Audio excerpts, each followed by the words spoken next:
Iki maono cahya sak sada lanang manter. Maono Nalendra anyar katon. Mengko kisah anak sira iku sapa kang dadi jejulukmu? Inggih mlajeng ngandika ndangu kula. Kula nggih menika namipun Prabu Dewa Luar. Jeneng sira Prabu Dewa Luar inggih papan palenggan kula nggih menika Selakanda Arobinangun. Paduka Nalendra saking ya ditepungake marang aku Nalendra Ndarawati Prabu Bathara Kresna ya aku Raden Janaka wonten mikatos menapa Sinu Prabu Sri Bathara Kresna tekaku kene aku mung bakal minta senjata pitul marang jeneng sira rene negaraku dibedah Nalendra saka pusar bumi Prabu Naga Bagindra mula aku mbok yo njaluk tulung marang sira sirnakno tundurna singkirna Prabu Naga Bagindra. Inggih menawi tetela mekaten boten langostaken dhawuh kula menika nembe lampahi topong rame. Tegesipun kula badhe inggih menika suka pitulungan dhateng sedaya nandhang peteng nanging seping pamrih rame ndamel. Ya ngono syukur inggih apa-apakno kisah anak ngestaken dhawuh.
Nalendra kang bagus rupane sapa iki? Yen kowe takon marang aku aranku Prabu Dewa Luar. Dewa Luar mbuni saka ing kraton Selakanda Arobinangun. Wah.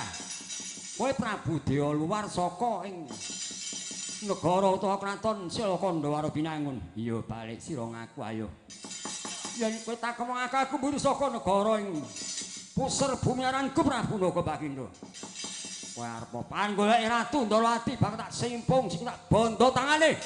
Tak nggo pengayono ora minggat, ora pecah ndas. Dene kekuasaan.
semono rame nggen samya Bandayudara Bandapati Nalendra ing Pusur bumi Prabu Nagabagina cempung mangsah yuda kelawan Prabu Dewa Luar. Saya dangu saya prayitna. Nagabagina Dewa Luar saya dangu saya lena. Lenaning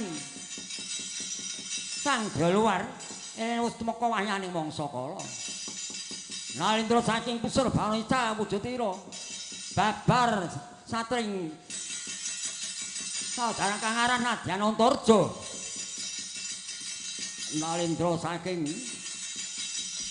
Tilakanda Aribinangun kang jinduk Prabu Dewa Luar Icamusna babar satring pringgon Raden Gatotkaca.